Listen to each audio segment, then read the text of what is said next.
Okay, by the way, I found a ball, one of the dog's old balls. He didn't play with these anyway.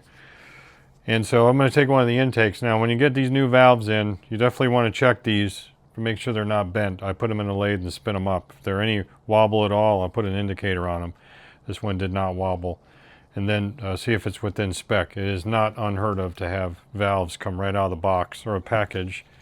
In these cases, they're Vezras, bent, you know. I mean, you got to double check things. You got to double and triple check things, as I have come to find. A little bit of oil on the stem. Why not? This is an intake, obviously, and this is number one. First test, put them in, see if we can spin it with some pressure on it with our thumb. We should not be able to. If we do, then there's a problem. We have to address what that problem is. This is kind of a signal to concentricity right off the bat. So now that I've done that, the only thing I'm interested in right now, we need to do an install valve height check. I think this ball method works the best. Basically, when you don't have the right equipment, it really holds the valve in nice and firm. And of course, always use a piece of wood that's got nails and staples sticking out of it. That's always good. All right, so let's get a measurement. Okay, so in Imperial, the standard is 1.464 to 1.496. That's the range. So I just measured out that depth at 512, 511 and a half, 512. Actually, I put it in as 513. That's 1.487. Last time I checked, that was between 464 and 496. So we are within spec on this one, so we don't gotta do nothing. And what I'm gonna do is I'm gonna do all the rest of them off camera. Alrighty, out of all 8 valves, 4 intake, 4 exhaust. This is the numbers of these new valves right here below this line. The only one that gives us a problem is number 2 exhaust. That is the one that the owner said that he lapped and lapped and lapped and power lapped with a drill, probably with a little piece of hose on the end of the stem, even though I took the absolute bare minimum off of every seat. As you can see with the rest of these, they're all good. 1.496 Imperial would be the cutoff, so technically it is quote unquote, air quotes, within standard, but a little bit too close for comfort, especially after I lap it a little bit, and I don't know how much it's going to take, so might be only within a thou when we get done as far as the high side of the tall side of the standard. So I'll probably run down the road tomorrow to my neighbor's and just jump on his valve grinder. We'll go ahead and just take that amount off of this valve, get us a little bit in a more comfortable range, and then of course this one's stuck in that position at number 2. That's where it's going to stay. Do not grind any more than 0.3 millimeters off the tip. 0.3 is 11 thou. So if we did 0.15, which would be about 5.5 or so, or maybe even slightly less than that, we'd be in a better comfort range. Okay, I'm back from down the road to my neighbor's shop. I got number 2 exhaust all set. Ground off exactly 6 thou off the end of it, off the tip.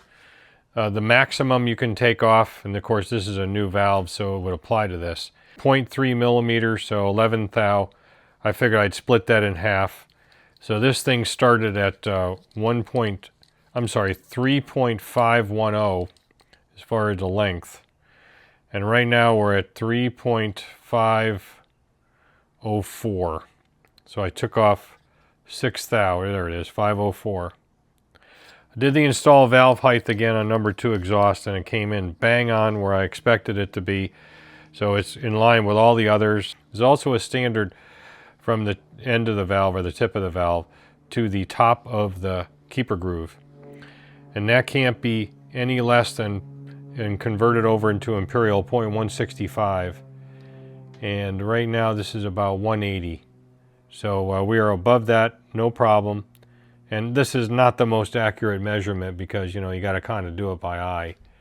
180, 185, something like that. Because I checked it first, I want to make sure these things were within specs. I don't know if there's anything that's better than Vezras. Isn't that a band? Seriously, folks, I'm here all week long. Okay, so I'm lapping valves now. I haven't gotten to number 2 exhaust, but we will here shortly. I've done number 4, number 3, and number 2 intakes. And let me tell you what, they are coming out absolutely beautiful. Here's number 3. You can tell because it says 3 on it. And I could not be happier with the width of the witness mark as far as the width of the seat. I'm going with 1.2 mils. That's the top end of the of the range, 0.8 to 1.2. It's just easier to see. That's the whole thing. And remember that tool I made out of that Delrin? That so far has been really consistent. That really worked well. I can just pick any valve, any intake, any valve, anytime, and we'll just put some lapping compound. I'm using 280 grit fine. The 500 is here. I was thinking about pulling that out, but I certainly don't need 120, the rough, you know, the coarse, rough, because I've already cut the valves. So the seats rather, not the valves. I've cut the valves. My brain is completely gone. So we're just going to take a little coffee stir, and we will use that over again. I'll use this in coffee, no problem. All I am doing really, I'm not aiming to take off any material. Let me zoom you out just a little bit here. All I am trying to do is establish that we have concentric, or I should say, well, yeah, concentric, but also as far as circumferential evenness around both the seat and the valve as far as the witness marks go, because these are Dykem blued up. I will zoom up on these seats here in a second. I know you can't really see them too well from your vantage point. Let's try number 1 intake now and see how we do. And like I said, I am only doing these a little bit. If the damn things would stick.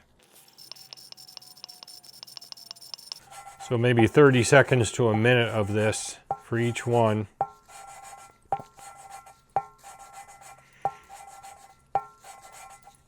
Check it now.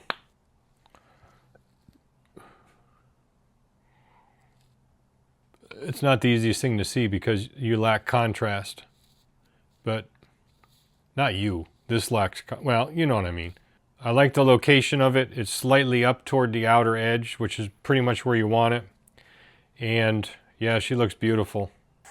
Now in a perfect situation, which, you know, after a shop does them with brand new valves, does the seats, you may not even need, or you really shouldn't even need any lapping whatsoever. But this is the way I verify to make sure we've got good contact, because we need to know that. And I'm not taking any material off there. All it's doing is essentially etching a witness mark. That's a circumstance where they replace the guides. So they have the machines to do that really accurately. They'll drive the old guides out, put the new ones in appropriately, and then they'll cut the seats based on those new guides with their particular pilot, and then they'll stick a new set of valves in. They may lap them, they may not, because at that point they're going to know they're right, because they got a new guide which has got really close tolerance to B, a new valve, and it's gonna come up. Well, we have original guides, and that's what the pilot was sitting in. You can't always be 100% sure that the valve guide is actually round. I think I mentioned that earlier in the video.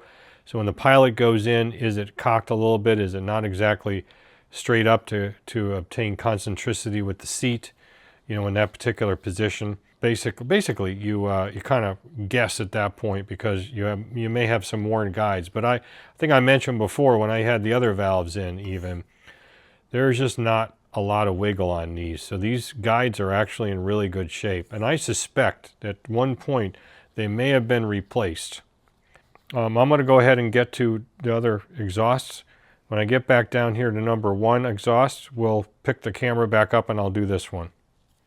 I nearly forgot, well actually I did forget until just now. I'm going to zoom up on the seat and show you that on a couple of seats. So there's number 4, it's the first one I did. I have my calipers laying here somewhere, there they are. And I reset them for 0.12, and I've been looking at these, and the widths look really well. I mean, this is kind of a subjective thing, because there's no, it isn't like 2 edges that you measure with a microphone, a micrometer, or a caliper or something. So you kind of visualize it in. I put the very tip, the end there, this end, at 1.2. So I'm just lining that up and making sure that it's, you know, not bigger or significantly bigger. They all look consistent. They look really good. So, you know, you have some wiggle room in these. You really do. I mean, it would run fine if that was twice that wide, but it's not right. And there's number 3. There's number 2. You can tell because it says 2. And there's number 1 that we just did, which looks great. I'm sorry guys, I was a little premature and I started without you. This is number 4 exhaust. So far so good. I don't really, I'm not entirely 100% happy with where the line is located on the valve face, but I'll show you what I mean. Number 2 actually is the best one. Can you guess why? Let's just say that the other ones are a little bit lower than up toward the middle more. Oh, I hate these things. Did I mention that before? Well, this one's actually pretty good. Number 1 is lower. That's the only one. I'll have to take a look at the numbers because I may recut that one altogether. May cut the seat a little deeper and move that line a little bit out. But that's pretty good actually there. Okay, here's one. A little lower on that seat that I would like. But I'm a slave to the install valve height, so better with a light. Blinded by light, wrapped up like a douche. Okay. Yeah, that's not bad at all. I'm happy with it, if you are. So that's number 4. Number 3. This is number 2, the one that he had so much trouble with and we had to grind the tip. Just a tip and just for a second. There's number 1. Okay, so there's number 4. We'll put number 2 right next to it. They both look about the same, but that number 1, a little bit lower than I like. Okay, my concern with number 1 exhaust is unfounded. It's an optical delusion. What happened was I didn't cut that 60 degree on the bottom of the seat, the lower part of the seat, to bring the width of the seat in to the appropriate width. If you look right here, you can see on the right is number 1 exhaust, and on the left there is number 3. And 3, 2, and 4 are all looking like that as far as the exhaust valve, but number 1 is a little fatter. When I saw that, and I saw that the distance between the top, the margin of the valve and the beginning of where that witness mark is from the seat, it's the same. So all I ended up doing was going back in with the 60 and cutting that seat a little narrower, and problem solved. So I have relapped all the valves with 500 grit to just kind of polish those seats and the valves a little bit more. And I'm just getting into the last bits of cleaning. Did a little bit more thread repair on the top on those end caps. On, I forgot what end. It's intake or exhaust. 2 of them were good, 2 of them were bad. So I fixed that, and so we're getting ready to clean thoroughly.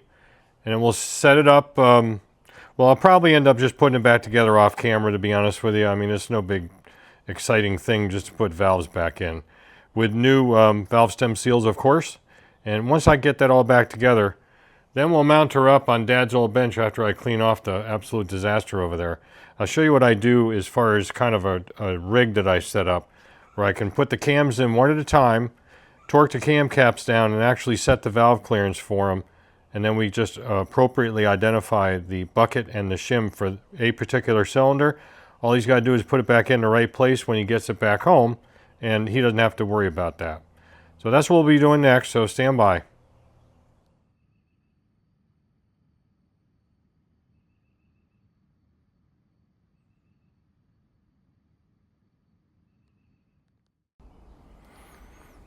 Okay, we're at the point we're going to start the Benchtop patented valve clearance check. That way he doesn't have to screw with it. So let me explain my setup here briefly in case you'd like to do something like this. Naturally, I have a wood workbench, so it works pretty good. And I like it when I get wood. So in this case, I don't have any wood, but you don't know that. Except for this wood. But I digress. The wooden workbench is a great platform for this. I can screw right into it. And of course, I like screwing with wood. I take some 2x4s and I cut a radius in them around the edge where the combustion chamber is for number 1 and number 4. The reason I do that is because there's not a lot of room here to slide the 2x4 under the end of the cylinder, whereas without a radius on it, it risks the chances of a valve, once it gets pushed down by a cam, striking the wood. That would be bad. So that radius clears that and allows that valve to go down. Now, these valves don't extend down like 3 inches or nothing, but still, I like that kind of clearance. I have a piece of actually not paper, but a paper plate underneath each side to protect it from the wood. The wood gets screwed down to the bench the appropriate widths apart, and then the head gets screwed down to the 2x4s. But I have some copper washers, the kind that go on here normally because, you know, they're oil gallery channels really, and then some stainless washers on top of it here, with some screws that again go down into the 2x4. So that makes a nice connection, and it's very solid, and it doesn't move because these valves, you know, they take some torque to turn around, to spin. Now, unfortunately, because these cams don't have like a hex on them, some cams have a little hex here you can get with a wrench. I just have to use a little pry bar thingy on the nuts and bar this thing around. But it isn't that hard. I mean, it really isn't that hard. When you start going against a valve spring, you know, it wants to go whoop sometimes, which you'll see here in a second, but it really isn't that hard at all to do. The thread repairs are taking 105 inch-pounds without any drama whatsoever. This is where I'm at. I started off with the original valve shims that were in there because I didn't know where to start, seeing that we have new valves. But we have a fairly consistent across the board install valve height, which kind of reflects in the shims here. They're fairly consistent too. So right now we get a 2.40 in number 1 intake, and so forth for 2 and 3. I wanted to put a 2.40 in number 4, but I don't have another one. I have some on order, but it was awfully tight at that 2.45. That's why I changed it to 2.40. I'm going to try a 2.35 instead. I would rather be a little on the looser side with brand new valves than tight, because they're going to settle in a little bit. It's just inevitable. Probably more so on the, well, actually more so on the intake side than the exhaust side, because the exhaust seats are very hard. I'm not going there. The intake seats are not. So I would like to be a little bit on the bigger side. And the standard, by the way, is 0.05 to 0.15 millimeters, which is basically 2 to 6 thousandths. We're going to check it in millimeters because my feeler gauge set for this is in millimeters. And like I said, I've already calculated out some changes. So let's go ahead and torque it down, see where we're at, especially with that 2.35 in number 4 intake over here. Yeah, frankly, I really like this setup on the bench to do this. I have done a number of cylinder heads this way. Kawasaki's, I believe I did that XS11 this way. I think I did. I can't remember if that one even has shims, but I've done a few of them. You know, I just wanted to reiterate one other point here. Do not use this as a tutorial on installing cams on a KZ1000 head, because you do not start with the intake cam. You always start with the exhaust cam, because the exhaust cam sets your intake cam timing off of the number of links between a mark on the exhaust cam and a mark on the intake cam. So you have to set the exhaust cam in first, and then make sure you're taut, because this is the taut side of the cam chain, you know, down past the cam chain guide and onto the crank. So this is the tight side or taut side. You bring it up around that gear, align the marks appropriately on that gear, and then you can sink that that cam down into the head. This is why we do the valve clearance check first. You can certainly change these shims in situ with the cams in place. I do it all the time on these. It is a little bit of a pain in the ass. This is a twofold test here though. We're testing, number one, the thread repair to make sure everything torques up good, even though I have torqued these caps up to 105 inch-pounds independently before numerous times. But number two, to do that and to do our valve clearance. So I don't have the bike here, so I can't put the head on anyway, so he doesn't have to mess with that, because it is a little fiddly to do that in situ and jack the bucket down with the tool. I do have the tool for it, and then reach in there underneath the cam lobe when it's at the base circle, yada yada. It is a pain in the ass. So this is the easier way to do it. Cam is also labeled L and R, so left and right, you know, looking at the front, you know, because everything's pointing toward the front. Bring that to your attention. And another thing is, whenever you're doing these anyway, you're usually doing them from the left side of the engine looking, I'm sorry, from the right side of the engine looking left, because you're going to be barring the engine over on that side where the, whatever you want to call it, the points or the ignition pickup side is. So everything is kind of working from the right to the left. And you see these bolts when you do that, and the marks are on this side. So that kind of tells you which way to put it in anyway. I have everything oiled up really well already, because I, again, have done this a couple times. This one on cam cap 4 is the problem one that I screwed up majorly on and made that special thread insert for. I've had no problems with it. It's made out of bronze now, as I showed you. Let's see, 105 inch-pounds. It's about 8.8 foot-pounds. Pretty good amount for these. And right in the standard, if you look up the correct torque spec on these.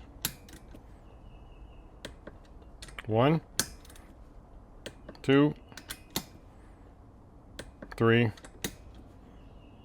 4.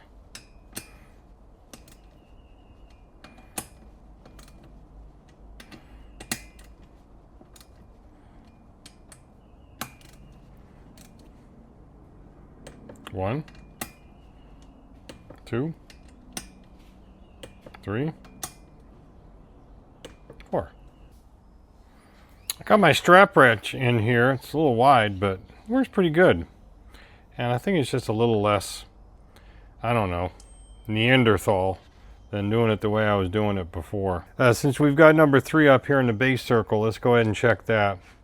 Yeah, it had a 2.4. I put a 2.45 into that. It had a 2.50.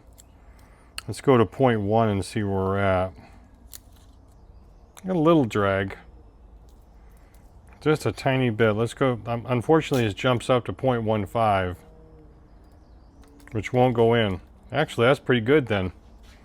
I do not have anything in between, like 0.12 or something. So it's a loose 0.10, it's probably 0.11 or 0.12. So really, that's about where I want to be on that. That's pretty good. Here's a 004 and an 006, slightly over 0.10, so I'm calling that one good. So we'll leave the 2.45 in that. That's number 3 intake. So let's try to find, let's go into another base circle. What's coming up next? I gotta come up with a better way to do this. If I had another, if I had an old cam chain, I'd make a tool, you know, to wrap around this thing and do it. It should be okay. We're on enough of a base circle for number 1. That one's good too with a 2.40. And you know, it doesn't do any bad things to the gear or anything like that. All right, number 4 intake's got a 2.35. That's the one that I didn't have a 2.40 for. Well, that's actually pretty good. 0.10 goes in, but 0.15 does not. So let's switch back over here again. Let's see what the 4th thou. A little bit looser, yeah, but does the 6 go in? Yeah, the 6 does go in. So this one is probably right about at the top of 0.15.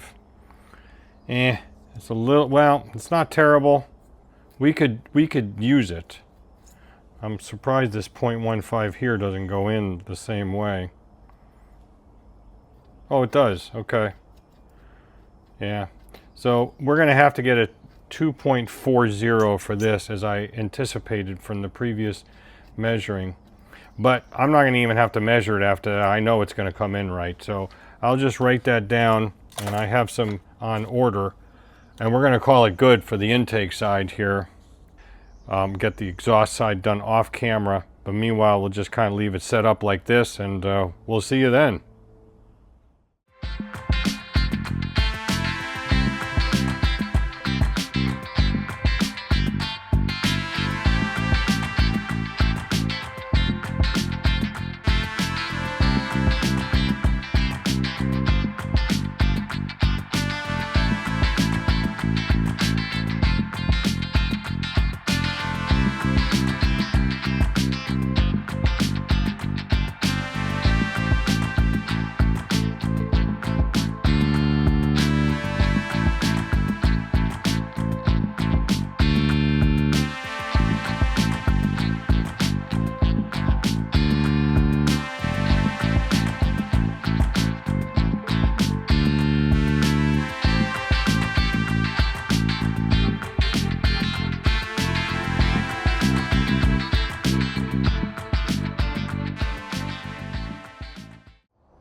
Pop goes the weasel.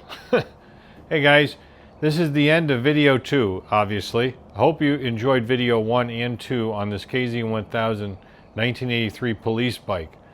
I want to go over a couple things that I initially really wanted to put as like a preface or a prologue in video number 1. I didn't have the room. I wanted to cover enough material in that video to get us up to the point where I finished all the thread repair. That made the video about an hour long. I just couldn't put anything in front of it, so I'm going to do it at the end of this one instead. What I just want to say is, I want to explain why I did things the way I did on this cylinder head. Now, the first thing I will state categorically, and a blanket statement that is, there are no engine machine shops left. If you have one near you, consider yourself lucky and count your blessings, because there are none. I can't find any. The owner of this cylinder head couldn't find any. He's in the Houston, Texas area. No engine machine shops. There are none, certainly, that do motorcycle stuff. And the one time I did send a cylinder head up to an out-of-state machine shop, which, by the way, when the owner went to a local motorcycle shop, that's what they said they have to do, is ship their engine machine shop parts out of state. When I did that, they cut the valve seats way too deep. They just didn't pay any attention to the installed valve height information that I included in that box. And I went over it with them on the phone. I went over it with them on email. They didn't understand it. They didn't have a way to measure it. These motorcycle cylinder heads, particularly these KZ1000s and similar, across the frame 4 cylinders, are very particular. Good luck finding an engine machine shop to do that kind of work that I just did here in my garage workshop. My net sum message to you is, if you have an older bike like that, XS11, KZ1000, GPZ750, anything like that, a V4, whatever it is, and you need cylinder head work, guess what? You're going to have to do it yourself, because nobody else is going to be able to do it. If you can find somebody to do it, great. I can't find anybody to do it, and I can almost guarantee you, you're going to ship it out of state. Then you lose control, and you may end up in a situation like I did, where they throw it on a Sun-In machine, or whatever the hell the name of those machines are, and they stick those stones in, and, and the thing is, they just go way too deep. You got to be very careful when you cut the valve seats on these type of cylinder heads. Just like the manual says, take off only as much as necessary, because in these shim over bucket engines, and of course it would apply to the shim under bucket engines too, critical element is that install valve height and the stick up above the spring retainer where those keepers are. All right, you're going to have to do it yourself. Just accept that. Now, I am not saying all this as an advertisement for you to send me your cylinder heads. I don't want to do them. If you got something special or you really get stuck, I invite you to at least send me the query. I might be interested in helping you out. Probably not, though, to be honest with you, because this is not an engine machine shop. I only did this as a favor to a really nice guy who is having a hard time. He's struggling with a really cool old bike, and I didn't have anything else to do at that time, so I thought I'd make a video about it, in this case too. So that's really what I wanted to say about this. You're going to end up having to do it yourself, but actually there is one more thing. Because I am not an engine machine shop, and because you can't find engine machine shops, and because you're going to end up having to do it yourself, like I had to do it myself here, certain things are probably going to aggravate people, certain ways that I did things. If you got some guy out there who's watching this video that worked in an engine machine shop 38 years, well, first of all, why aren't you working in the engine machine shop anymore? Because you retired, the owner died, the place closed, all the above, right? That's why you're not doing it anymore. That's why nobody else is doing it anymore. I don't really need your comments saying that's not the right way to do it. That's not the way we did it in the engine machine shop that I worked in for 38 years. I could really give a you know what, how you did it in that machine shop. Because that machine shop's gone. Just like you're gone from the machine shop, okay? It's gone. It's irrelevant. You're going to have to do it yourself. And so that's what I did. I followed the service manual. I followed the numbers, and I did it to the letter to the best of my ability with the tools I have available. If you're going to do something like this, invest in a knee-way kit like that. It works beautiful, and you have excellent control over how much material you take off the valve seats. Right now they're about $1,600 and change for the same kit that I have. Go out and buy one. Stop being a cheap ass. Let the moths out of your wallet and go get yourself a knee-way kit, or at least something similar. Not these cheap Chinese pieces of shit out there. Get yourself something decent. That way you can cut valve seats and fix these heads up yourself. Follow the service data. All these older service manuals, for example, the XS11, of which I cited a little information as a reference, the KZs and so forth, Suzuki's, they have very comprehensive data in their service manuals for doing cylinder head work, valves, the whole bit, and cylinder blocks for that matter, okay? You're going to have to do it yourself. So that's it. I don't want to hear the comments of, you did it wrong, okay? I didn't do it wrong. I may not have done it the way you did for 38 years in your engine machine shop. Go start another engine machine shop and then do it yourself and show me the right way to do it. That's my answer to you. If I get comments like that on any of these, either of these two videos, I'm going to delete them and I'm going to block you, because it's dumb comment, because there are no engine machine shops anymore around. They're gone. So we got to do it ourselves, and we got to do it to the best of our ability. That's all I wanted to say at the end of this video. Again, I hope you enjoyed these two. I had a lot of fun doing the cylinder head. I always have a lot of fun, except for that one thing right here where I nearly had a heart attack with that thread. I don't know what the hell I was thinking. You know, I machined my way out of it, which is what I kind of say I like to do anyway. And we got a really good result on the whole thing. Right now, as we speak, it's sitting in the owner's house in Texas. He emailed me, he said he wasn't available right now to open the package. He will be in the next couple of days, but it's been secured by a family member, and I'm very anxious to hear what he has to say about it. If he sends me a video clip of the bike running with that refurbished cylinder head that we did here, then I will include it in a future video, or maybe even do a little short or something on it. There's more stuff coming up. I made a custom fork brace for the Sabre. I'll give you a quick shot of that right now. And I did it all on the milling machine here, and I used a rotary table, and it was a lot of fun to do. I'm going to try it out on a trip that I'm about to make up into the North Georgia mountains in North Carolina, which I'm going to take the Sabre and the Concourse. I'm going to trailer this time. I think you'll enjoy that video because I have a little fun with it as far as in the editing department. So I hope you stick around to watch that and other crap I got coming up. I got an itch. You know what you need to do if you want to. Stick around, like, share, subscribe, ring the bell if there is a bell. I don't even know if that works anymore, so I'm going to keep that out. Like, share, subscribe. Comment, send me a comment. Again, no comment about, that's not the way we did it up north. I don't really care, all right? So with that, as always, thanks for watching. Don't just repair, restore, like we did over here, and we'll catch you on the next video.